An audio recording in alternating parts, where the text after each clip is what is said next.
away from a quorum. Hi, Carol.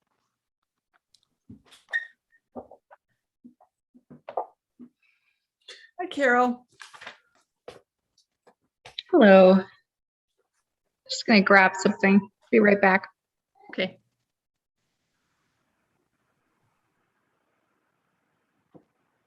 Lisa, I know you spoke with Michael this did. afternoon as well. And I think he's hopeful that he can join for half an hour, but so I expect he'll jump on. Yeah, I just talked to him about 15 minutes ago, so Oh, that was good. his plan. Okay.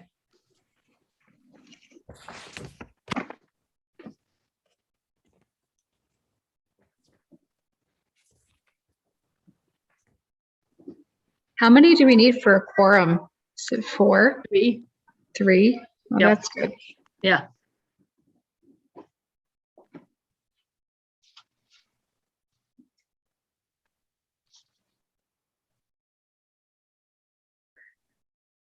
Which we're 2 minutes out, so.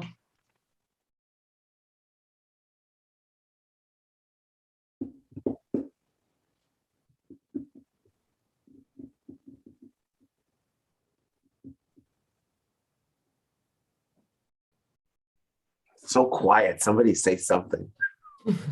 I won't start panicking yet, but I might start texting some commissioners. Oh, now, Lisa, you know how they are. They like to squeak in the last 10 seconds just to make our palms sweat.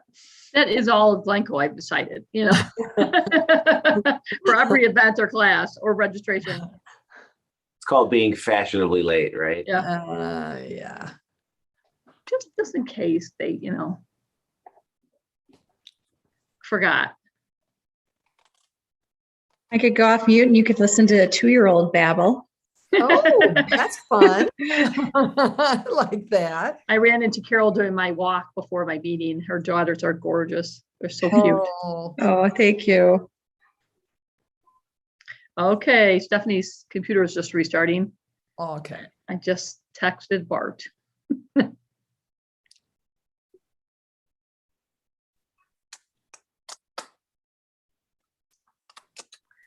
Jenny, can you text Bart the link just in case, because he sometimes can't find it, even though you did email it out today.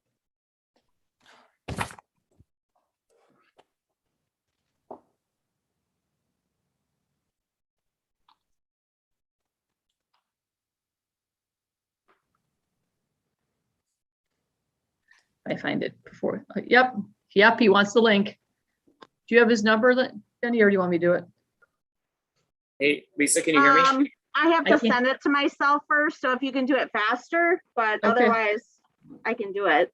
I got it. Okay.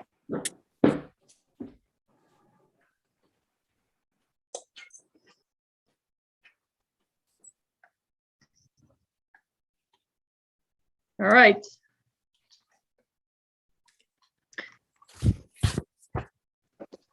I'm going to go ahead and start, Lisa. Okay, sounds good. First, oh, there we go. Okay, terrific. Okay, hi, Bart. Okay, Lisa, go ahead and ask about. Can our board and staff hear, see and hear? And if so, can you put thumbs up? Great. Can members of the public see and hear? And I just have no faces, so I'm going to assume they can. This meeting is being recorded. Once President Brooks asked me to call the roll, indicate you are here, as well as give permission to record by verbally stating here, permission to record. I call the October 5th, 2021 Committee of the Whole meeting of Glencoe Park District to order. Lisa, please call the roll and note the time. Great, it's 7:01. Member Boren, Yes, permission to record. Member Kobe, Yes, permission to record. Member Schneider, Yes, permission to record.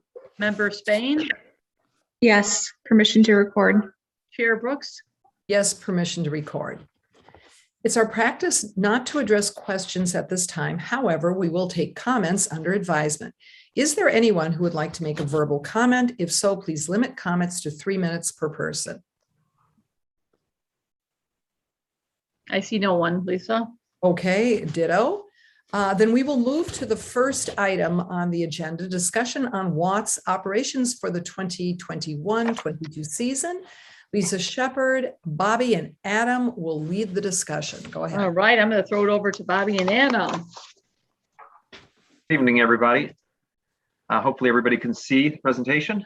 So tonight we're going to be talking about Watts pricing and operating plan for this upcoming season, which starts the day after Thanksgiving. So over the last 18 months, we've learned a lot about COVID and operating facilities in these difficult times.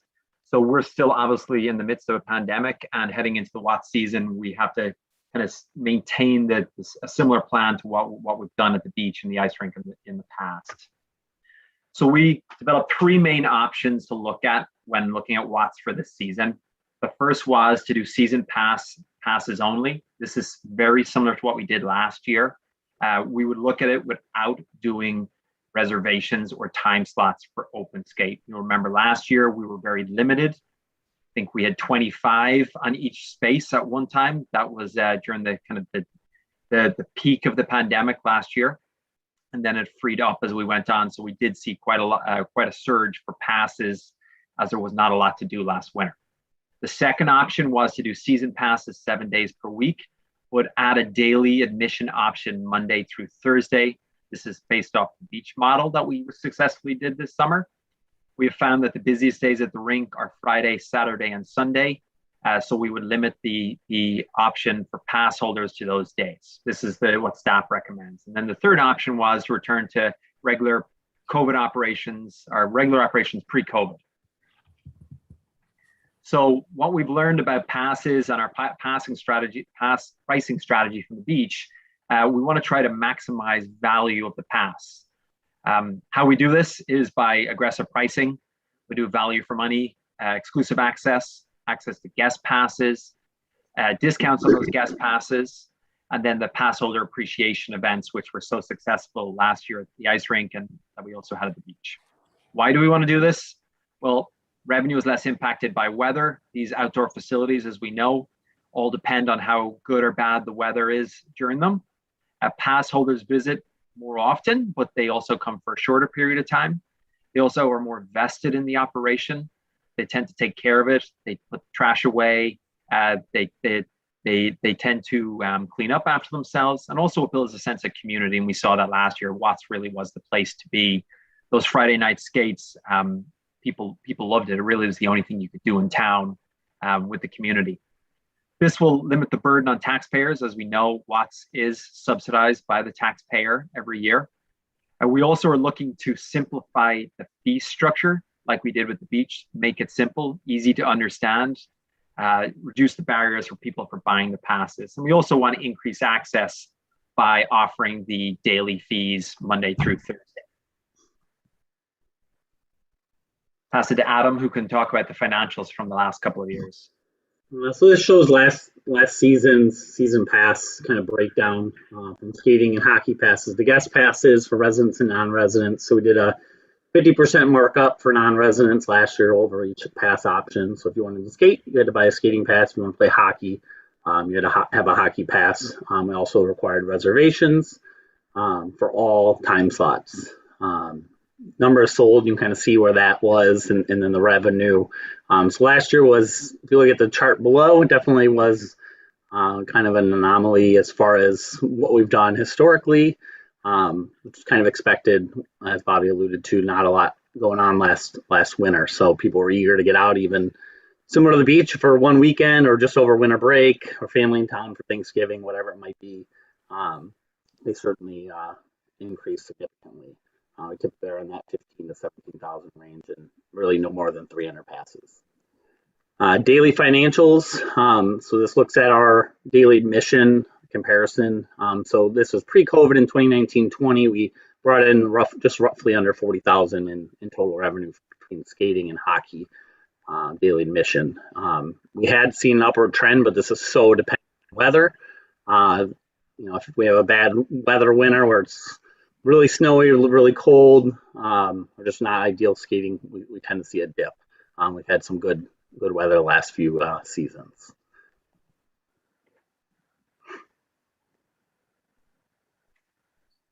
So Uh, what so are we'll- we? Go go ahead. ahead. Alan. So our recommendation, looking at our season schedule, this comparison of last year, we historically open the day after Thanksgiving. We try to make it through the end of February, weather permitting, depends on the year. Last few seasons, we've stayed open longer. We've had years where we've closed early February, so it just kind of depends on the weather. Hours of operation have fluctuated a little bit, but they've been pretty consistently in kind of the 12 to 11 p.m. Range Monday through Thursday, and then Friday we'll stay open a little bit later, and Saturday and Sunday. And these are all based around if we have any private rentals, hockey groups, etc. So those are still in line. Something we did get feedback from the Watts Advisory Group last week was to do some tot skates. So we're going to look to add those a few days a week earlier than that 12. So we'll explore those options and try to get the different preschoolers an opportunity to get on the ice before really getting into nap time. Season passes. So the biggest difference this year we're looking at doing is an all access pass. Operationally, this simplifies the process a lot more for our cashiers, our Zamboni and our managers on duty. Trying to differentiate who's there for hockey versus skating can get complicated. So we wanted to simplify it similar to the beach. We just want to keep that as streamlined as possible, increase access as much as possible. So $60 for residents, and then non-residents would be $120. So we're doing 100% markup for non-residents. Residents will go on sale the 14th of this month, October 14th. Non-residents will have to wait until November 1st is what we're looking at. So you can see there's not a significant increase over last year's open skate. The daily admission we didn't offer last year, but we're looking at a resident of $12 and $17 for non-residents, and that'll all be online in advance via Ticket Leap.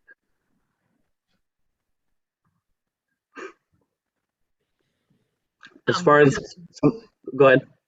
Correct me if I'm wrong, but we'll only do dailies, not Monday on the weekends, Monday through Thursday, correct? Correct. Yeah. So only the Monday through Thursday will have those daily admissions. So we looked at some different revenue models. So comparison of what we did last year. So you can see in the yellow where we fell revenue wise, and then kind of did a best, mid, and worst case scenario. Anybody under the age of 3 is free, and then residents over 65 are free.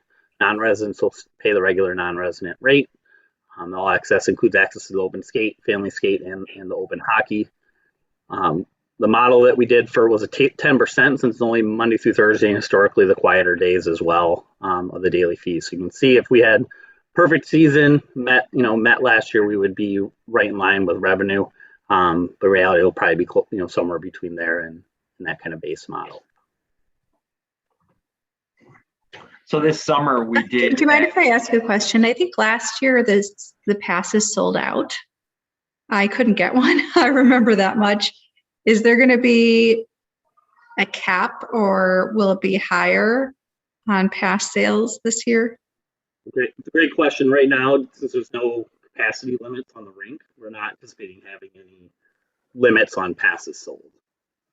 So we did sell out initially, and we opened up additional passes after the first week or two, and then we opened up additional a couple of weeks after that. So anyone who wanted a pass could have got to skate at some point, but because of the tight restrictions we were in, we really were limited by the amount of ice. We significant number of hours of open skate were added last year because of the restrictions.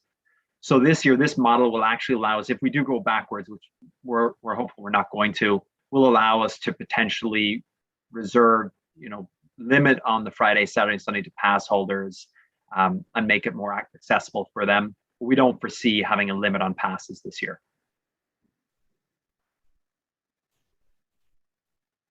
So this last summer, we did a cost recovery exercise on what it truly costs for a skater, hockey player, and a renter to use the facility. So we looked at, how much do they pay to visit the facility? So a skater paid $8 for an adult in 2019. We're proposing a $12 this year. We looked at the 3-year average revenue per visit. So how many dollars are we bringing in per visitor? And that was just under $11. And then we took the overall cost of operating the facility by the amount of usage Open Skate uses. And it was just under $30 a skater it's costing to a visitor in the door. We did the same thing for hockey.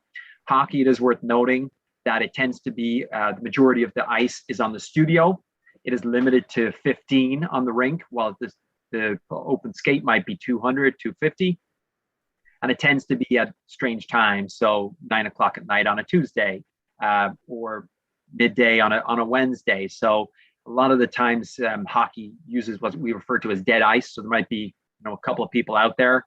And it's not traditionally at times when you have a lot of public skate. But when you do look at our cost recovery model, the cost of operating that one or admitting that one visitor to skate is just under $48. So again, it is being subsidized by the taxpayer. When you look at the ice rental fees, so this is a group that might rent on an evening, bring in their own private group and pick up games. We increased the fees by 25% last year to $344, and we're proposing increasing them again to $355. When you look at the 3-year average cost an hour, when you build in the non-resident rate, it was about $384 an hour. When you looked at a cost recovery basis, the cost per hour was around $440. So this year we don't think it's going to be that high. We think it's probably going to be around the $380 mark if we have a good winter. Well, you can still see that the rentals are still being slightly subsidized by the taxpayer. So we are trying to bring those prices in line so that they are fully recoverable by the user fees.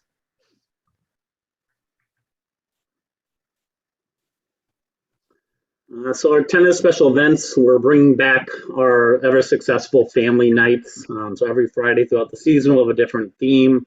Working with Nate, our new special event manager, to add some new elements to these and just add a little more spruce to each of them to really kind of entice our pass holders to come out and enjoy those skates. They were super successful last year. Want to continue to build upon that community-based activity. As always, special events activities that we have throughout the season. Opening day will be the November 22nd. It's really just open skate and open hockey all day long. Thanksgiving weekend, it kind of leads nicely into the village's evening light up the tree kind of event, which is nice. Other events we're looking at doing is a night before New Year's Eve event. It's targeting more teens over winter break, and then possibly a New Year's Eve. That's targeting more kind of your preschool to young youth age participants. And always our winter carnival on MLK Day will be kind of a big hit, and that one will be free to the public. You won't have to have a pass to attend that one.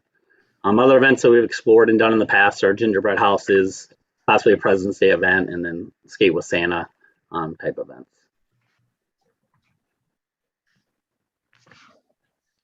As far as marketing and communication goes, working closely with Aaron. So we've started our process with the Watts Advisory meeting last week, and Aaron's began hitting the ground on social media, Google Ads, and kind of our standard options as far as marketing, really our pass in the season. Skating and hockey classes will be back. They were super successful last season as well. So those are up on the website, viewable. Passes are up on the website, viewable at this moment. Email marketing, we have one, I believe, going out tomorrow. Once we get a final approval on everything. So we'll really hit the ground rolling, along with a postcard that'll go out to every resident. And then we'll just continue to email and do social media and other ads throughout the kind of hit throughout the community. Some of these dates are not quite right, but yes. Gives us a general template. So this is the presentation we gave to the Watts Advisory last Wednesday. So just the feedback we did receive from the advisory was two main points Adam mentioned already, was adding a tot skate in the morning for after preschool. And then their recommendation was to, instead of doing 10 guest passes, offer 5 and be able to offer multiples of 5. So that's feedback we've taken on board, and we're open to the board's feedback on the presentation too, on thoughts. One of my thoughts was on the guest passes, and I was wondering if the motivation for that was just financial incentive to get more money up front with the 10, but I agree. I think that 5 is fair, because I know I've purchased them in the past and I never even used the 5. So I think that be more fair to residents. You're taking the hockey price way down. So I just did like a quick calculation. So last year, that means we sold about 160. So if those same people bought a pass for 60, we'd be at 9,600 rather than 24,000. So it is taking a big hit there. And you guys showed that we do spend more per hockey player. So I'm just wondering where that came from and if the committee had any feedback on that. So we didn't get any feedback on that. Last year, it is worth noting all of the passes we sold to non-residents the majority of them were because all the other rinks were closed, so they didn't have anywhere else to go. So we don't foresee selling that many passes again because now Gullens Pond, which is free, most of the time is available, and a lot of the other rinks are now open. So the reason we went down this road was because we're trying to encourage residents to use it more. And in the past, when you look at the past data pre-COVID, there was very few hockey passes sold. So we'd only sell about 40 hockey passes. Most of them were punch cards. So basically a daily admission. And then a few combo passes for skating and hockey. So it was limited compared to last year, which we sold about 275 in the COVID year, which about 45% were non-residents. So last year was more an anomaly in terms of hockey. Okay, so that makes sense. My other question was, are you going to allow any birthday parties this year? Is that going to be a source of revenue? Yeah, and I'm working closely with Ann to build a schedule that accommodates birthday parties, kind of building the schedule. We want to kind of hold off and see how many passes we sell, because that'll kind of dictate what open ice we have. But I know we're looking right now at a possible studio morning on Sundays from like 9 to 10:30 before we really get busy, since we'll have kind of open hockey. So that I know that'll be an option, and then we're looking at a couple other time slots to try to. I know people are eager. She's been getting a lot of emails inquiring about rentals, birthday parties, kind of the whole 9 yards, being outdoors. So. Okay, and then just one other question. Well, I like the no reservations for sure, and I wrote it down, but now I forgot it. Okay, someone else can chime in. Sorry, I'll think of it. I was going to ask the birthday question too, because frankly, I don't think that there are a lot of options for outdoor birthday parties, and that being taken away last year was challenging. Are you expecting, in terms of class participation, it to be lower? I know Centennial and Highland Park was closed for classes last year, and I remember there were morning sessions and afternoon sessions, and then I tentatively looked at the schedule and it looks like it's scaled back. Are we expecting less class participants? The schedule is somewhat similar to last year. We just switched days from Fridays to Thursdays based off instructor availability, and then Saturdays will be very similar. Might be one class short. Okay. One of the nice things we can do is if we have a huge demand, we can add classes on that end. We're also planning on having 2 classes going on at once after school. So we'll have the skating class on the main rink as part of public skate, and then the hockey class be on the studio. So we can hopefully kind of get as many people, and those will be connected to the school as well. So the kids from South as well could come over, get walked over, have a snack or put their skates on and start skating. So the committee had no feedback on the non-resident rate. I mean, that is a big difference from last year. We had no feedback from them whatsoever. Yeah, no. We're not expecting, traditionally we don't get a lot of non-residents. We have definitely seen last year a bump up. I think what we're trying to do is reward residents who buy the pass, especially on the day after Thanksgiving when they got family in town. We want them to be able to bring their guests to the rink. So I think last year was an anomaly, and it kind of skews things a little bit. But we think non-residents should pay that double the markup, because it is such an expensive facility to operate. And last year it was about 90% of the skating passes were residents out of the 1,800 that we sold. So a large bulk of them for skating were still residents versus non. Yeah, given the level of subsidy that the residents have for this particular facility, it does seem to equate to a bigger difference between resident and non-resident rate than other sorts of, you know, programs that we do. So I'm okay with it, and we didn't get any negative feedback at that meeting. Quick question, you didn't mention it, but I know that part of the reasoning behind the single passes that last year there were some issues with hockey players coming on with skating passes because they were less expensive, and it became a policing situation and a management issue, labor issue, everything.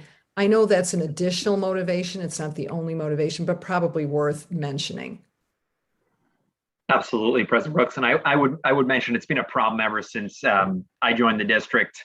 And what's happened is, because it's very hard to police because the rink is open so many hours a day, people have realized you don't need to buy it, and that it's really hard to police. So people stop buying the pass. So it almost, the foundation of the pass was eroded due to the cost of enforcing it. So again, if somebody is a skater and now is the chance to play hockey, and that's great. Or if somebody's a hockey player and wants to public skate with their family, I think the more usage we can get on the rink, I think that's benefit for the community. And I will also just chime in and say, do whatever you can to squeeze in birthday parties, because I am absolutely confident we will be able to fill those slots.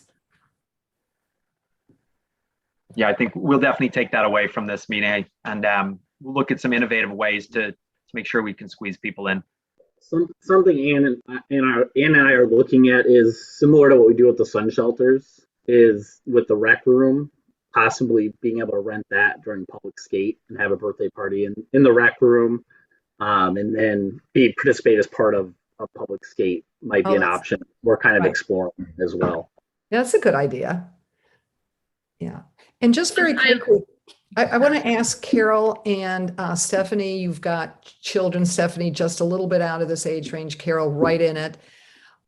If you have any thoughts on the idea of adding a tot skate during the week, midday, after preschool, before naps, does that sound like something you think the community would be able to avail themselves of? How does that sound to you? I mean, frankly, I think the time between preschool, getting out and nap is pretty hectic. So I don't know how frequently that would be used. I think for 2 seasons, I've used the afternoon and just skipped nap as a parent because that weekday just doesn't work out. I don't recall, was open skate start at 1? I think that kind of works for a number of families, but yeah, I think a lot of the 3-year-olds are in preschool until at least 11. Mm-hmm. And under 3, probably not a whole lot of not much ability to skate. Mm-hmm. So I'm not sure. Yeah.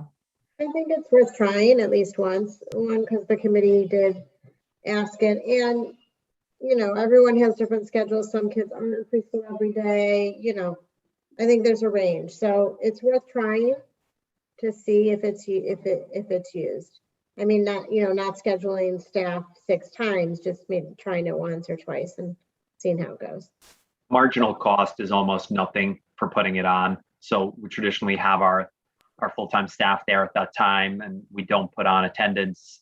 So really, I think it's worth the risk to put it on and have designated times. It might attract some. We've noticed last year, especially, the lunchtime skate was very busy, obviously with no school. The ELC and GJK families may be interested in a lunchtime skate. So I see no downside of it. Mm-hmm. Good. I'd also like to note that during the school days, during the week, Watts Indoor Facility will be closed. We partnered with school district, South School, to bring the kids over there for lunch so they can better spread out the kids and maintain the social distancing they need to do. So we would only open the building up Friday late Friday and throughout the weekend. Other than that, the building would be closed during the week. Question about the revenue models. And it just looks like a very difficult year to forecast, where it looks like worst case we would do is we do the same level we did in 2019, 2020. In the best of circumstances, it's you're up to what it was last year.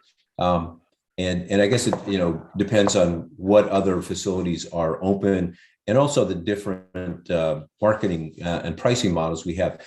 And it's maybe unfair, and if it's just too difficult, you can feel free to take a pass. But what would you sort of guess if you were going to pick a range for 2 years out, and say, let's say COVID is largely behind us, people are vaccinated, it's under control. Are you back sort of somewhere on a trend of the 40 to 50,000 sort of pricing? Are we just seeing a potential bump here short term? Or, I mean, can you give me, and if you can't, that's fine, but can you give me any insight into what it looks like, for 2 seasons out? Sure. So passes have been on the decline in Parks and Rec for probably the last 5 or 10 years. People want the flexibility to turn up. So we saw that with beach passes. We saw that with Watts passes before the pandemic. I would say this is a bump, but what we have learned is people want access to special events. They want access to something with their community. So if we do a good enough job making the pass valuable enough and giving them access to what they want and really upping the level of special events, I think we will definitely keep some of the bump. I don't think we're going to do the best case. I think if we were at the base case, I would be delighted. So we have to do a better job, and I think we are doing it, of making the special events and what's the place to be. And what we've seen is the more people use something, the more they feel good about spending money on it. So the more we can get that usage up, people will be willing to pay the $60 for the fee. So that's our goal this year, is purely make the pass valuable, so that next year they say, wow, what a great experience. I'm going to buy the pass again. I like that strategy. Thanks, Bobby. Sure. Okay, is there anything more for Bobby, Lisa, and Adam? Okay, good. Then we will move along. And Lisa, you don't need any sort of recommendation or anything from us, do you? Or do you? Nope. We got some input from you, so we're going to go ahead with this model and implement some of your suggestions into that. Good. It's quite obvious what we were. Okay, very good. Yeah, so we will move to discussion on 2022 fireworks. Again, Lisa and Bobby will lead the discussion. All right. So it's funny, when I was putting this on the agenda about a month ago, I asked Bobby, hey, Bobby, go start doing the groundwork to securing fireworks again for next year for July 4th. And I was actually going to bring up to the board a discussion whether we should have the fireworks on July 3rd or July 4th. I know what the board for Carol and Bart had that discussion about 4 years ago, whether we should switch permanently to the 3rd to keep the beach open on the 4th. So then Bobby comes running up to my office and says, oh no, there's a fireworks shortage also, both fireworks and they saw a huge retirement in pyrotechnics, employees through the pandemic. So our Melrose Pyrotechnics, who we've used for years, way before I was here, no longer had July 3rd or 4th open. We tried to get the 2nd. They're like, I don't think we can guarantee that also. So then Bobby ran to called up a whole bunch of 3 other providers trying to secure fireworks for that weekend. So we were able to get a quote and from Mad Bombers, who I've worked with in the past, and they have very similar fireworks to Melrose. And as far as quality and safety and experience, and they were able to guarantee July 3rd.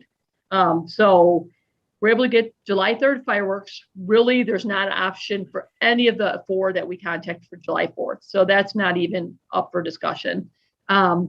So staff is recommending that we go with July 3rd fireworks and do similar to what we had for the September show, is we'll do food trucks and music and everything on July 3rd, have the big party. The beach would be closed that day to set up fireworks.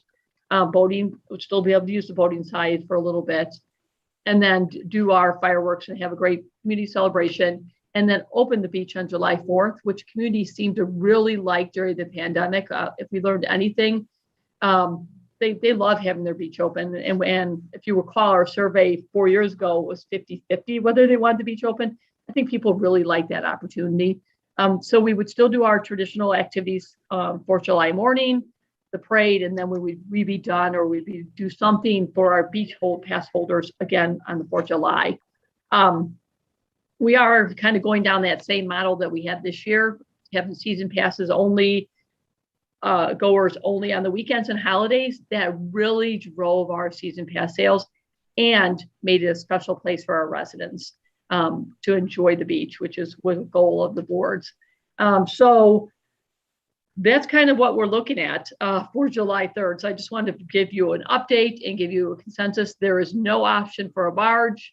I know in the past we've talked about that. Should we or shouldn't we? There's not an option. So barring not having fireworks at all for the 4th of July weekend and moving it to a totally different time of the year, that's what staff is recommending. So throw it up for discussion. I think it's a Sunday, which is great because people will be off, and they probably won't be off that Tuesday. So I think, I don't think we want to set it for every year because it depends on the day of the week. But I think for this year, it's a nice option. So I will note that Melrose has sold the company and retired. So they are now out of the fireworks game. And then all the other vendors I mentioned that said that there would probably be at least a $10,000 premium if we were to do 4th of July in the future, if there was capacity. So just what we're hearing in the market. So this might be a long-term decision we're doing. And it's also, the more consistent you stay, the more easier it is for the community. So, as we talked about before, it's really hard to switch back from 3rd to 4th to 3rd to 4th as far as marketing, getting the word out, and communication. It's better to make a decision and stick with it for at least 5 to 8 years. So Yeah, I think people want to know what to expect. And I'm going to speak for Michael here, who you all know has a particular aversion to 4th of July fireworks, whatever day it's on, Independence Day fireworks ever happening the night before school starts. So if we do it on the 3rd, we're guaranteed it will never be the night before school starts, because the 4th will always be a holiday. So given that, speaking on behalf of Michael, I would say the 3rd seems like a reasonable time to sort of set and stick with. And it would be really nice not to have to talk about this every single year. Every year we're talking about when we're going to do the fireworks, but I like the 3rd. I don't see any problem with it whatsoever. I agree. I think that's a great point about school or about work or the next day. But I also think having that beach in the afternoon was a great transition. The festivities are done in the morning. Then what? It was nice to have somewhere to go, some plan to have in the afternoon. And I know I had guests from out of town come to be able to go to the fireworks and, be guests going to the beach with me. And it just made Glencoe very special and unique for that day. Absolutely. So unless you have something to add, Bart. No, those dates sound fine. I agree with the proposal and what's available, and no, I like that. Wonderful. Then we will, excellent. okay. So seeing that, I actually have already signed the contract for July 3rd because I wanted to stick it, and I just figured I would talk myself out of it if you guys said no, but I didn't want to lose it, to be honest with you. So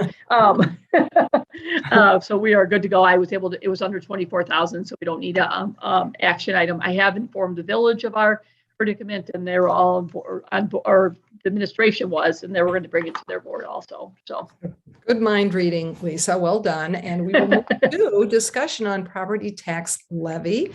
Lisa Shepherd and John will Cutrera, I hope I said that right. Perfect. We'll lead the discussion. All right, I'm throwing it to John because he's become the expert in tax levy in a very short time. So John. Yep, sounds good. Thank you, Lisa, and good evening, everybody. So there is a memo in your packet tonight that really lays out the entire levy process in detail. But really the thing to keep in mind here is that, you know, the levy is obviously separate from the budget process, which is going to get really underway later this year. The levy is really our ability to tax, whereas the budget is our ability to ultimately spend those revenues. So property taxes have typically been about 50%, about half of our revenues. COVID shifted that slightly in the previous fiscal year, as there was obviously less program revenue, and COVID certainly continues to be an unknown variable for the district in our current fiscal year. So our tax extension is limited to either CPI or 5%, whichever is lower, so the lesser of those two. And that's measured as of 12/31 of the previous year. So for the 2021 levy, we're looking back to the 12/31/20 CPI number, which was at 1.4%. And that's compared to about 2.3% at 12/31/19, which was the number used for the 2020 levy.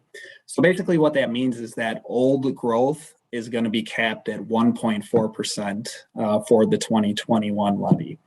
Now, when I say old growth, I mean all of the existing EAV. So it ultimately excludes tear downs, new development, which is often referred to as new growth. And the new growth is separately identified on our final levy report. And most importantly, it's not subject to that cap. So we don't have to worry about that 1.4% CPI for any new growth. Ultimately, we want to make sure we're capturing all the new growth in what we levy for our 2021 request. So the 2021 levy ultimately will fund our fiscal year 23, so 22-23. And we won't really know what the final levy amounts are until June, when the county provides the final extensions, which is our levy request then adjusted for several other factors, including EAV, assessed value of property, and also reassessments. So the district has always taken a philosophy of fairness in trying to capture all of the new growth in its EAV or in its levy. And the new growth isn't, again, tied to that CPI or 5%. And the reason for that is, you know, if people are building a new home or part of a new development, or they're essentially buying in for the existing resources that have been funded by the taxpayers who have been paying, you know, taxes for several years. So again, the key in the levy is to make sure we're budgeting to the CPI number, to that 1.4%, but we're also leaving enough room to make sure we're capturing all of that new growth.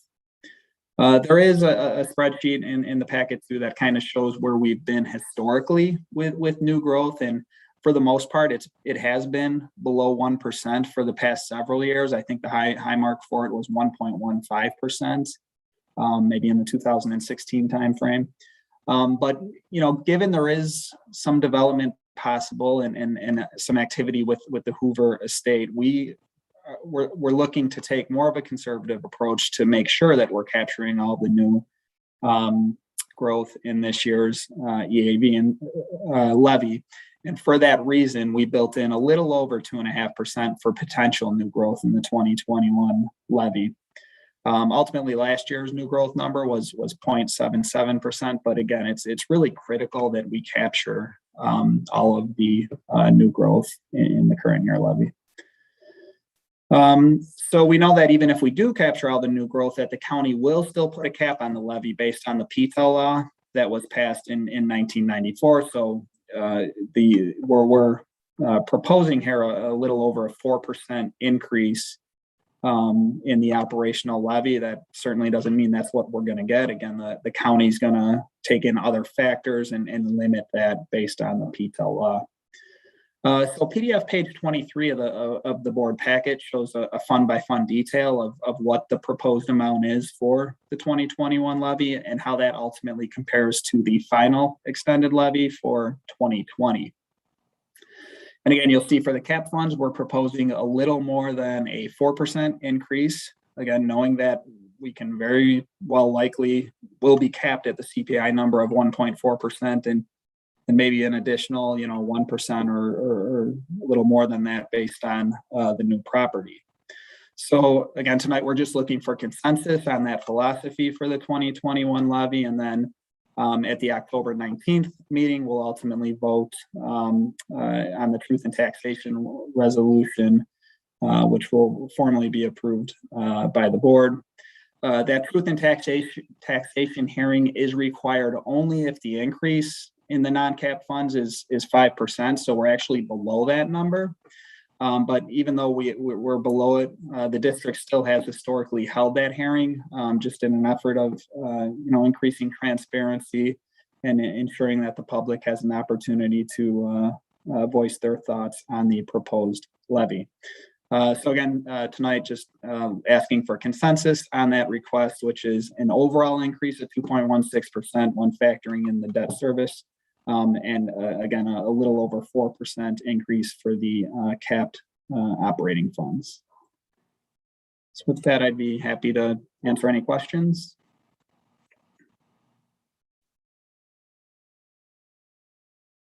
John, just a minor point. It's a small dollar amount, but the dollar amount for the property taxes in the memo versus the resolution, there's like a $3,000 difference. And I didn't know if the right number was the 4,973,300 or if it's 4,970,300. But just if you would take a look at that and figure out which is the correct number, because the memo is different than the resolution. Yep, certainly. We'll take a look at that. The total extended levy for all funds is 6,288,200, I believe, including debt service and the special rec fund. Okay, but then I think in the memo, then it's that number is $3,000 different as well. I think the memo is saying 6,291,000. I don't know. I don't want to make it. It's a minor point, but if you would just reconcile the numbers. Certainly. Okay. All right. Thanks, John. Yep.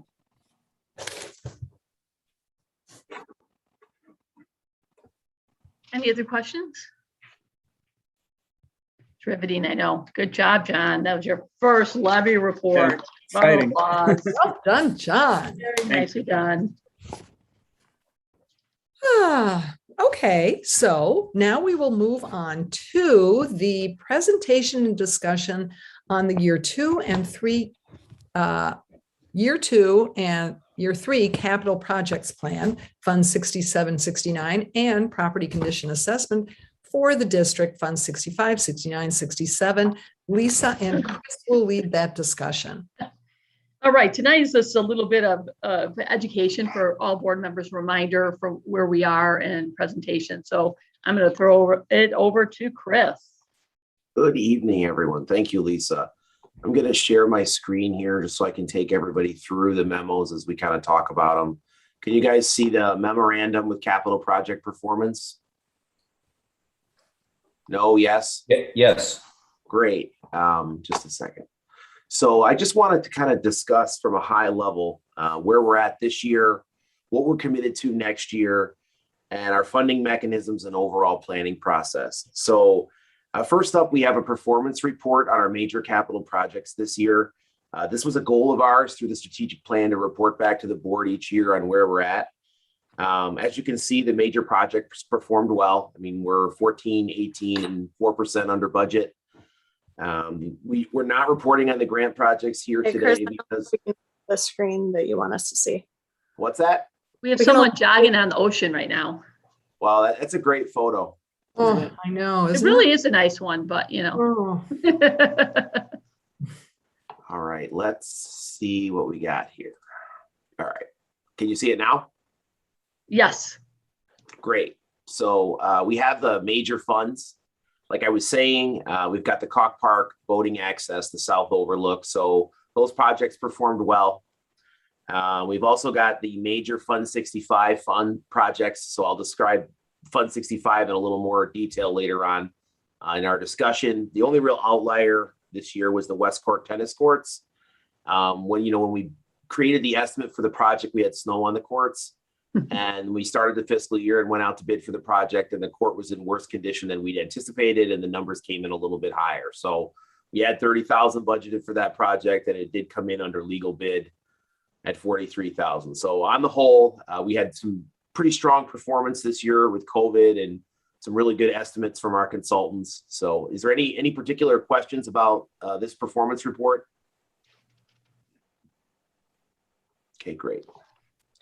So I just wanted to kind of, as an educational piece, and just because there's a lot going on in the last year, discuss our ongoing capital projects. So these are projects that we have moved past the concept phase to actual design, projects that we're committed to doing next fiscal year or the year after that, and projects that are currently considered funded. So we have the crib retaining wall. So for those commissioners who weren't involved in this conversation, this is like the Lincoln log looking wall after the halfway house down to the water plant on the west side of the road. This was identified at an engineering assessment as needing to be replaced. It is worth noting that as we've gotten further along in the design process, we've started to see some of the costs increase based on what's needed. We have approached the Village of Glencoe to partner on this project, as the village is just in need of that road as we are. So that's the road that they access the water plant with, the road that we access the beach with. So we are looking to partner on this project 50-50. That may push the actual construction into another fiscal year, depending on when the village's budget aligns. But we think it will be worth it to do the project as a shared collective between both municipalities. In addition, the next project is the pier. As the board knows, we talked about the railings in the last meeting. The pier is scheduled to be done in the spring. We are proceeding with that project as well. And then finally, the Watts renovation. So this is kind of the big kahuna out of all of our projects. We're looking at a $4 million plus budget. This is the park grant project. So we are again looking to break ground in the spring here. We've approved the architect. We're currently soliciting for a construction manager. So on the whole, these projects are all proceeding on schedule and on time. So these are really what we would consider our ongoing major capital projects.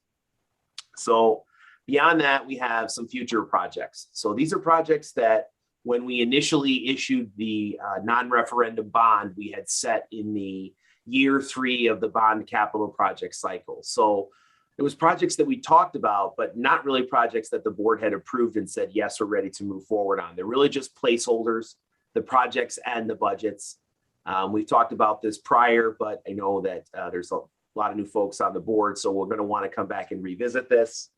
A recent addition to this list has been the West Park OSLAD project, which again, when we applied for the OSLAD grant, we knew that there would be matching funds necessary if we do receive that grant. So tonight we're just looking at a high level overview. We're really not going to be talking about strategy or how much is available or what projects we need to prioritize. It's more of just a dialogue about what's out there and, you know, what we feel like is needs to be on that back burner, but ready to go in about a year or so. So Just a quick question on the takeoff roof thinking fund. I thought we had 50,000 a year. You know, as we get closer, we've been increasing that number. So in the first year of the 3-year plan, it was 50,000, and then it went to 100,000, and then the plan would be to raise that number up as each year went forward. Because we're anticipating that to be about $1 million to $1.5 million project when the time comes. So as the board is aware, we've received very vocal feedback about the condition of the tennis courts at Lakefront Park. In addition, the playground is also close to the end of its useful life. So one of the things that the staff is recommending is that we develop a concept plan for those particular amenities at Lakefront Park, not necessarily a full park master plan, but something really targeted to address the amenities that we know are at the end of the useful life. And then once we kind of see where our finances come in for next year, where our major capital projects come in after bidding, and, you know, what, if any, funds would be able to be transferred from surpluses this fiscal year, the board could evaluate that plan and decide if they'd like to move forward and replace those existing recreation amenities. So to replace those amenities, we need probably about a 6-month lead time to develop a plan, to seek community input, to do all the things necessary to have a successful capital project. So by moving forward with the concept plan now, we can have it on the shelf and ready to go, depending on where our funds turn up. And did I cover that in its entirety, Lisa? Yes. It's important to remember with that design plan we want to do, you know, plans like that have a shelf life. You know, it's not uncommon for park districts to develop designs for future projects and have them ready to go. We anticipate that that project for the tennis court and the playground will have extensive community input regarding whether it should say all tennis courts, whether it should move to pickleball court, should it be downsized. We just know that from our last discussion in Lakefront Park. So we would have that ongoing community discussion, not just with the neighbors, but with the tennis and pickleball community as a whole. So we anticipate that may take a little bit longer than the traditional process, but we just want to be able to move on that project should we have the funding available to do so, to meet the community demands for that. Thank you. Beyond that, we have the outstanding grant projects. So as I mentioned, West, the OSLAD grant. In addition, we applied for a Illinois Department of Natural Resources beach access grant or boating beach access grant for the crib wall because that road ramp is actually technically considered the ramp access to our boating facility. So if we were to receive that grant, it's an $80,000 grant and we'd have a 2-year timeline to spend it. So fingers crossed, that can help offset the costs on that project that we're looking to share with the village. So before I move on to the major capital funds and the condition sheets, is there any questions about the existing projects, past projects, anything? Are you Just a comment, I anticipating? didn't leave- Oh, sorry, Karen. It's okay, Go go ahead. ahead. All right, so are you anticipating that because of supply chain issues, labor shortages, that some of these fiscal 2022 projects might get bumped? And are there some that we're anticipating might be reshuffled? I'm anticipating pursuing the 3 projects based on the current funds that we have on hand. It is highly likely that we are going to see escalations of costs. The Watts in particular, that project has a finite timeline based on the grant application that we have. So we're really not able to put that one on the back burner for 1 or 2 years based on the $2.5 million grant. The pier itself, the board has expressed interest in getting that project done in the spring. So if any projects were to be put on the back burner, I think for a year, it would likely be the crib and retaining wall project based on waiting for funding from the village. If that makes sense. Yeah, that's what I would say. The crib one is one we could put off if needed. But the pier, I would not recommend doing that, pushing that up any longer. We've delayed that for a couple of years now because of the design and the pandemic. But and Watts, we don't want to lose that grant funding. So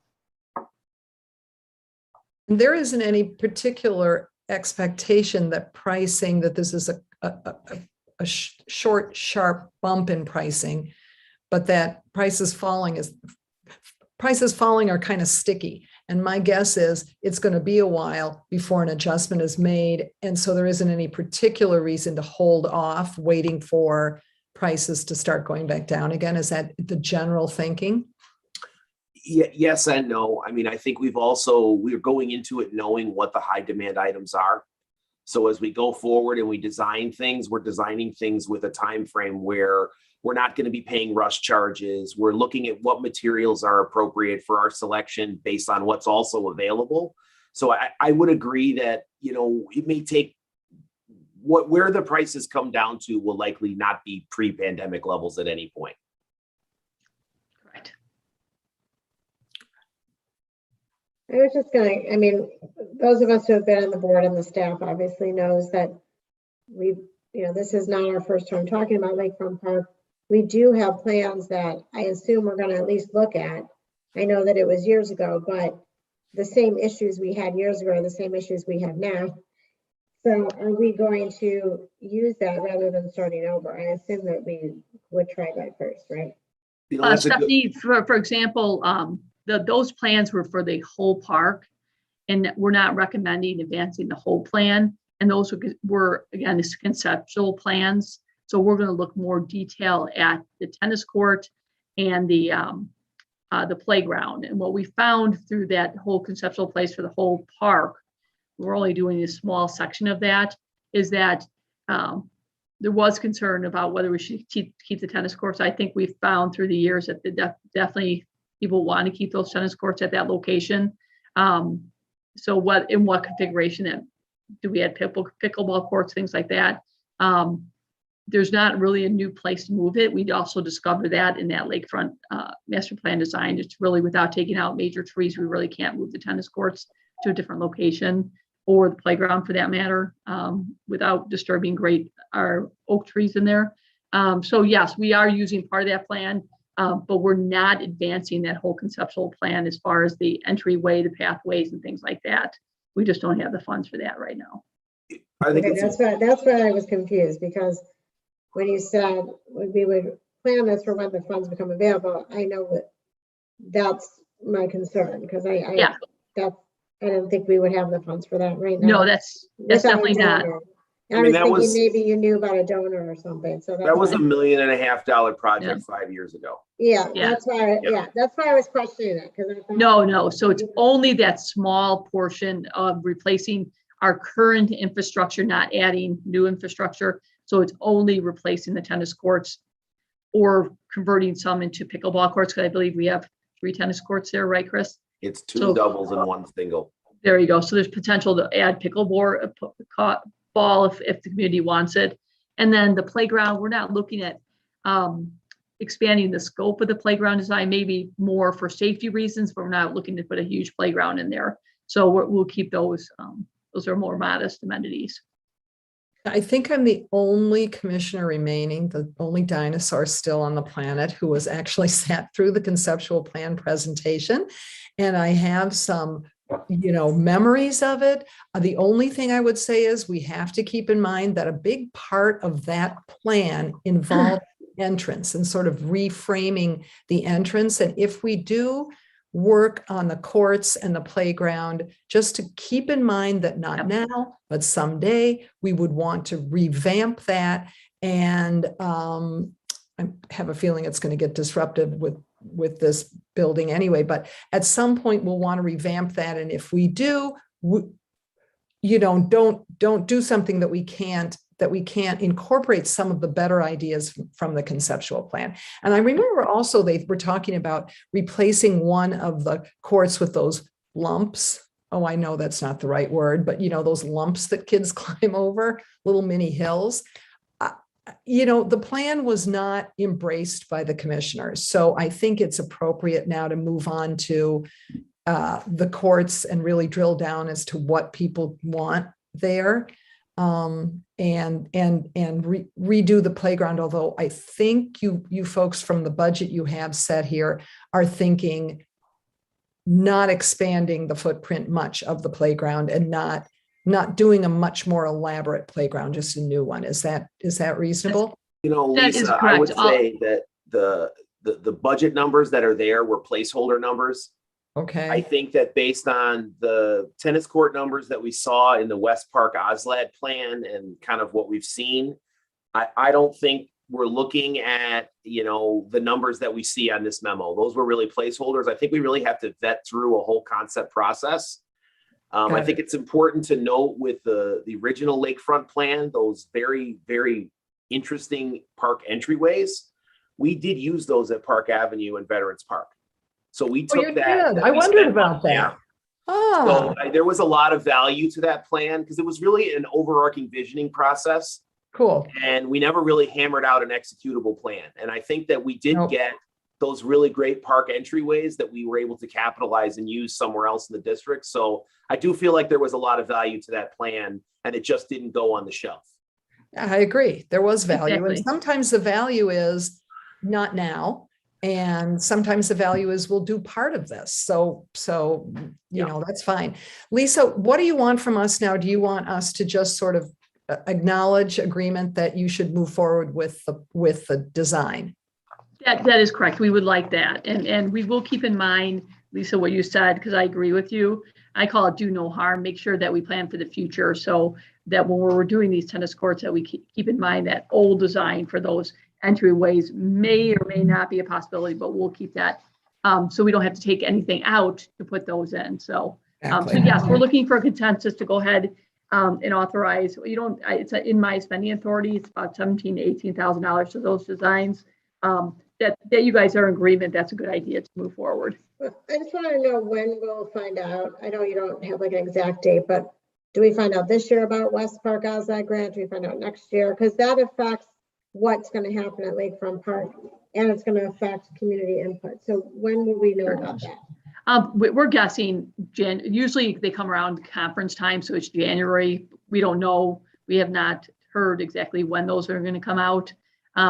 But even if we plan this and say we don't get West and we want to advance this one, we still have plenty of time. If we don't find out about it once. Really, even under the best circumstances, it's going to take until April or May to get a signed contract out of the idea. Oh, God, yes. For Yeah. that project. So, I mean, it's very likely a 2023-24 project at West under best case scenario. Yep. So yeah, that's what I need is everybody agrees to move on with that. So. Does anyone disagree? That would be a better way. No? I have one quick question. These Brad. presentations are always extraordinarily well presented, and there's something I didn't understand. And it's the Fund 65 memo, the third paragraph, and it says staff advises not deferring the red line project for master plan initiatives. And I was hoping in like 10 seconds or less, you could give me an example or what the master plan initiatives might Bart, be. I haven't gotten to those memos yet. Oh, okay. But I can answer that question. So what it means is that we have to take care of what we have in buildings, so roofs and flooring and things like that, and not take it away for new initiative, new bigger projects in the parks. Gotcha. Okay, thank you. You're welcome. Sorry to get ahead there. So. No, it's All great. right, it's exciting stuff. So are we good to move forward, Lisa? Yeah, if you can move to Fund 65, yes, correct. Great. So I've outlined for the board first starting off with Fund 65. So Fund 65 is kind of what we refer to as the Keeping the Lights On Fund. This is a tax supported fund with an annual transfer of tax receipts in the amount of $500,000. So as Lisa indicated, this is the stuff that is very important to our operation, but really is not fun and exciting. So things like roofs, boilers, pickup trucks. Occasionally we purchase recreation equipment out of it like sailboats or golf carts, things of that nature. But on the whole, it's really things that we use to keep the lights on at the park district. So we have what we call the condition assessments. So this is a tool that we use internally and also externally, and a tool we use in our guided budgeting process to really get a visual representation. Really, we call them the heat sheets of the condition of the park district large ticket capital items. It can get really easy to get focused on, adding an amenity or getting really excited about one particular thing and not realize, hey, we might actually be spending money we need next year on this project this year. So by going through these condition assessments, we're really able to triage our amenities, how we're able to keep our facilities open and operating with our limited funds. So there are items on these lists that may eventually have to come out of the master plan initiative, but for the most part, this is the tool that we use internally to manage all of our infrastructure that we consider Fund 65 type infrastructure. So each different facility or different major operation has its own sheet. You can see the Takeoff Center, you can see the Boathouse, Watts Center. It is worth noting that the majority of the items on this list will be corrected within the upcoming renovation, which is already budgeted for. One of my favorites, the parks vehicles, rec vehicles. You can see we do maintain a lot of equipment. We're a very small but mighty team. So this is really just a tool that we use to manage the age of our equipment, the overall condition. And these numbers do change. They are in flux. We do often have to extend the lifespan of a piece of equipment just based on the funds that are allowed. We populate these spreadsheets with an engineering assessment that we had done 5 years ago by a mechanical engineer who was very brilliant, but was really not good at conveying data. So we took that engineering assessment and we put it into these heat sheets in a way that would be easy to understand and easy to track. So is there any particular questions about Fund 65 or the heat sheets that go along with that? No. Okay, great. Then we come to Fund 69 and Fund 67. So Fund 69, to Bart's point, has traditionally funded our master plan capital projects. So our big ticket items, park renovations, facility renovations, the addition of the fitness center, those types of projects. Fund 69 is not tax supported. It is transferred monies are received from surplus fund balances in the corporate and recreation funds as available. So the funding amount in this fund is not guaranteed. So as I noted, we really have to triage and prioritize things, and that's where our recommendations to the board are very important. In addition, we have Capital Fund 67. So this is the fund that we use to track the usage of the 2020 non-referendum bond issuance. So when the monies in this fund are gone, they are gone. So that these funds have to be tracked separately from our regular operating surplus based on the rules of the bond, and that's why we have Fund 67. To go along with Fund 69 and 67, we also have our major amenity heat sheet. So this includes our playgrounds, our athletic fields, our racket courts, basketball courts, the Watts facility, the beach house itself. TAKIF, to Stephanie's point, the roof, we have a sinking fund where we set money aside every year for the roof of TAKIF because we know it's going to cost between $1 million and $1.5 million, and we know that that roof is going to be ready for replacement at a certain date. On the whole, we have about $15 to $20 million in deferred maintenance. So one of the biggest ticket items on there is the maintenance center. Again, our facility was built in 1928. Some of the cost estimates on here are from engineering surveys, previous concept plans, work that other districts have done. But for the most part, they're all placeholder numbers. We develop a plan once we move an amenity to the front burner, and then we repopulate this with the appropriate cost estimate. So it's not an exhaustive list of every project that the district's going to do in a 3 or 5 or 10 year period. It's really just putting all the big ticket items in one place so we can triage those as we need. Questions? That's a lot. I went fast.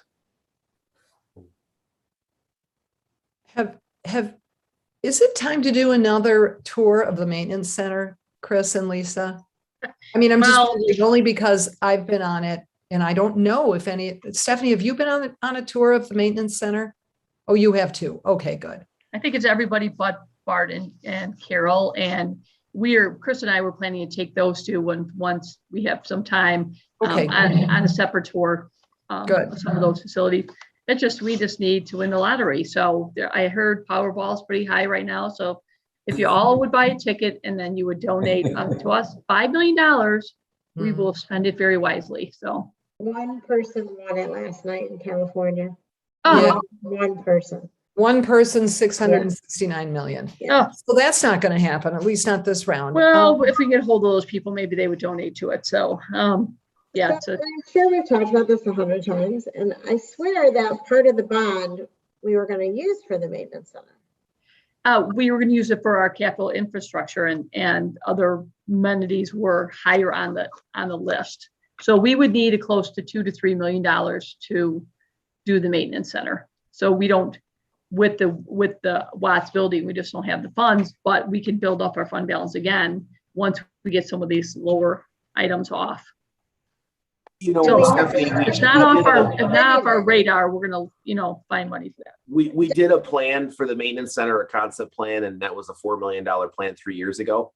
Mhm. So, when you're right, when we did the bond issuance, we were holding a $1 million number for kind of more of like a lipstick on a pig type work to get us over the hump. But as we've seen the escalation in Watts and some of the other projects, if we really want to continue to pursue those and leverage the grant, we're going to have to really set that on the back burner. Unfortunately, as the board knows, the facility is not in great shape. It's segmented and inefficient, but it's something that we're just going to have to figure out in the long term.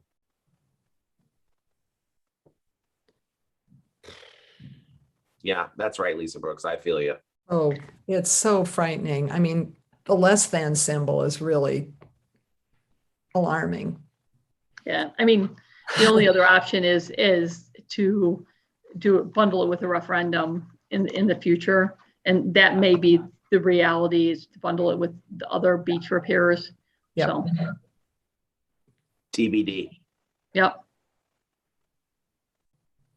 I guess the only But thing. thank you for keeping it on your radar, because that's not a very, you know, the community doesn't see that, but it's definitely needed for our efficiency of our operations and the safety of our staff. Stephanie, do you recall previous discussions about the Shelton path? Did we have a consensus that what, I mean, I'm sure we did, it's here, but do you remember? To me, that's the one thing that stands out that does not feel as urgent, given that the Green Bay Trail, which is so well done right in that section, is right next to it, and you could easily run, walk down that and then just cut over at the playground. I mean, Lisa, I think it was more about the standing water, and that just like some of our other parks that we have a lot of standing water and makes the park unusable in those areas, less so about the pathway, which has been pathway's been underwater, so unusable. So I think it's more about fixing the standing water in the park, which didn't occur this year because we were in a drought, but and then repairing the damage that was done. So I think it's more about that standing water in that parks, like many of our parks. so when you say path, Chris and Lisa, you're saying not just the path, but sort of accommodating the standing water in some fashion, sort of So- dealing with it in some Lisa, way.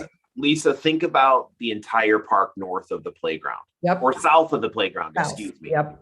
Yeah, so the park basically floods outside the existing drainage system.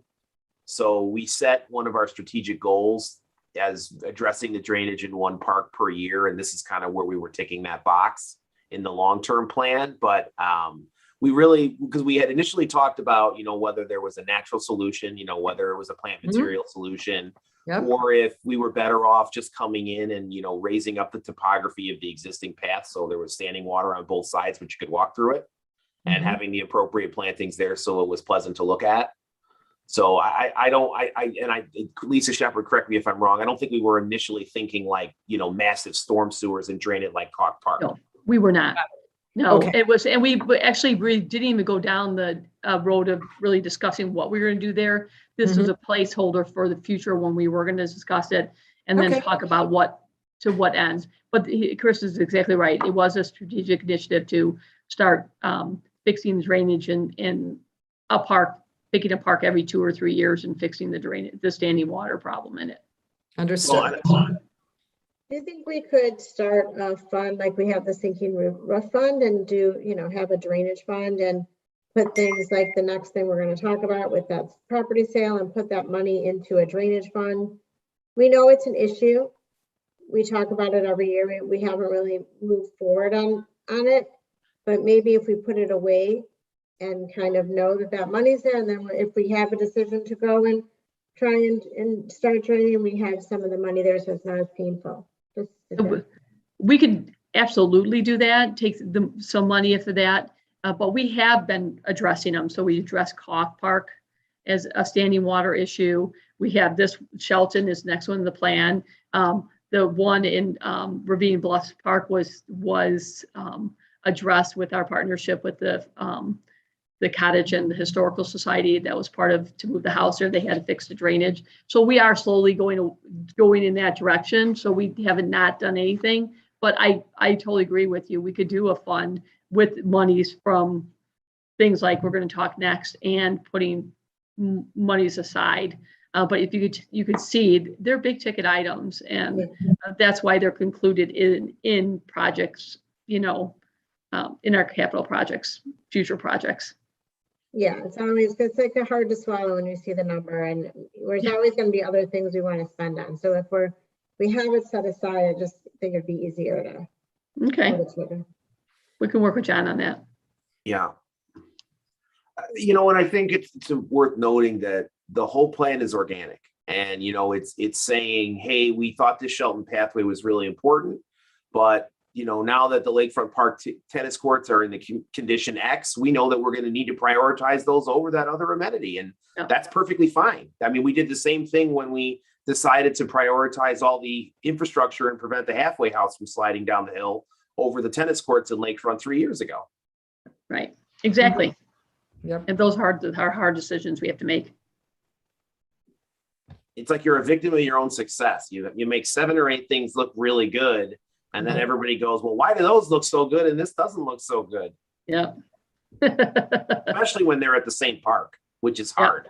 Yeah. Because Yeah. we've spent, Yep. close to $1 million at Lakefront on the bluffs and the halfway house and the beach house, and all people are talking about is the tennis court. Yeah. You Yeah. can't see, you can't see some of those other infrastructure things we have to do to keep the lakefront and the beach operational. So.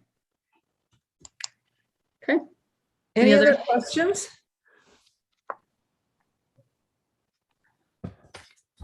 Okay. So we're going to leave All that right. alone, Lisa. Oh, What? Chris, say, did you have Chris? something more? No, did you want me to leave them? Did you want me to leave the memo shared for the property so we could look at the PDFs? Oh, they have it in there. It's fine. You can keep it up.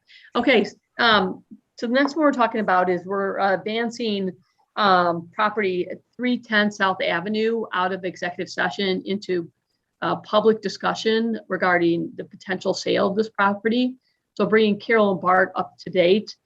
We had a resident approach us regarding purchasing this property probably about a year ago, requesting if we would have a consideration. It's always been the park district's stand not really to sell usable park district land, and this property is really not usable. If you refer to your packet, you'll see that it's actually the backyard of 3 different properties, ends up being encroached on by different garages through the years. We believe that was before the current property owner. There is a berm that separates it from the existing park next to it. It has utility easements under it. It's really not of any recreational value for the park district. So the board at the time, we have 2 new ones, advanced it for negotiations with the seller to see how much they would sell the property for them. Chris, I'm going to throw it over to you, but I'm about to cough. So discuss it with the board. We initially had set the price tag at $100,000, and the resident came back and just felt like that was too much for the value of the property. And then we entered into a little bit of a cold war over about 6 months, and eventually settled on a $45,000 offer, also paying for the park district's legal fees for an amount not to exceed $5,000, which met the initial threshold that the board had settled on of $50,000 for the property.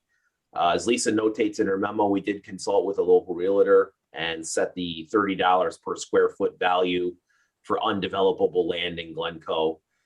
This is zoned multifamily, this property, so it's not something that has to go through the plan commission. This is a piece of parcel that is owned by the park district, and if the board so chooses, they can sell it. It does have its own existing PIN number. While it does have a 310 South Avenue address, it actually has no frontage on South Avenue. As you can see in the photo, it's effectively a tax exempt residential backyard. So if the board chose to sell this land, there is a process we have to go through. So the first thing we have to do is at the next board meeting, if you so choose, or in future board meeting, you would have to adopt a resolution by a 4/5 vote describing the property and declaring the land is no longer needed by the park district. At that point, if approved, then we would do a petition in writing to the circuit court and publish it in the newspaper for 10 days. Go down to court, a judge would rule whether we are allowed to sell the property or not. And if it's approved, then we could go through the legal process of selling the land. There is a lot of community input on this, and if people choose to have any interest in this, I am sure people don't even realize we own that property. So I'm just throwing it back out to the board to see if we're interested in continuing this process. I'm sure you discussed this before, but how were they even able to build on park district land in the first place? We don't know. That was way before us, way before us. It happens quite a bit that there's some encroachment on Park District land, whether prior administrations didn't know they were doing it and just happened they go out there, or maybe there was deals made in the past. We have no idea, but there's definitely garages on this property. There's definitely a berm. There's definitely easement. I don't know if you have any other insight. in We your have research. no written easement to allow those encroachments on our property. So there are other properties that have driveways or landscaping that the board has taken action to give permission to an individual to put that on the property in perpetuity. This is not one of those locations. So as Lisa indicated, frequently, folks put fences on Park District property, landscaping that appears to be part of their backyard, those types of things. In the last 7 or 8 years, we've typically taken the stance of asking them to remove it if it's new and not allowing it going forward. But that's not, unfortunately, the historical case over the last 100 or so years. Because it strikes me as it's not only undevelopable land, but almost they almost owe the district something for using their art property for all of these years. I don't know how you would value that, but. Yeah, I don't know how we could go back and get it. I don't think it would stand up in court if we tried to. So, yeah, they've been using that easement area for years. So, and like we said, it's not the current. We don't believe it was the current owner that did any of that. So they weren't like, oh, we're going to encroach and now we want to buy it. That was not the case. Yeah, that's Carol's point is really good. And I like that because it's a good way of looking at it. But there's only a current owner now. Those properties were originally owned by other people. So she's just, or he has just bought up these properties over time. Mm-hmm. Exactly. Originally owned one, and then through the years, if they went up for sale, the current owner has bought up those properties. It's more known. I know we talked to the board. If the board chose not to sell this and say they were wanting to use it for some kind of development, it would not. Us not selling them would not stop them from doing any kind of other dwelling or new houses or whatever to that property. I think this homeowner just really wants to make it right that they've been on our property this whole time and says we probably should make that a legal change. So you could go through the whole legal process of asking them to take down their garages, and that would probably be more expensive than it would ever be worth. So, I mean, I'm sure that they probably didn't even know that it was in their property until they wanted to do a plan to build something else, and then they were told that it wasn't their property. I'm sure that was the case. Yeah. Yeah. Can I just ask you to clarify, because we're still at the 50,000? I'm just clarifying because you say an average of 69 per square foot, and then you're saying the fair price would be $30. So are we still at the same price that we're asking? So the board directed us to go negotiate it starting at 45 plus attorney costs. So that's what we were able to negotiate was 45,000. And it was lower than that. Chris did some great negotiations up to 45 plus. We added plus attorney's costs because you can see it's not an easy thing. You don't just hire a realtor and sell it. We have to go through the court process. I have to go downtown with a lawyer, with our Park District attorney, and testify in front of the judge why we should be able to sell it. So it's not something that's just light. So that's why we put attorney costs, which we estimate will be about $5,000. So we started the negotiation at $5,000. Yeah. We wanted 100 and she wanted to offer 5. So I thought that after 6 months, we got to 45. It was lots of chats. Because she knows it's useless space for us. And we've said, but it also brings value to her property. So that's where we're at this point. Based on the direction from the board. Yeah. Mm-hmm. And frankly, I'm surprised, but I do think it's a fair price. I'm surprised it's settled, but I do think it's a fair price. Any other input? I just have a question about like how this process plays out, because Chris has put great effort into it and he had 45 and the board said, we'll go back and cover legal costs. So, you got that. And I know it's painful. Lisa has to spend time downtown. What I'm curious about for bringing it to a conclusion and the net proceeds won't even be that big.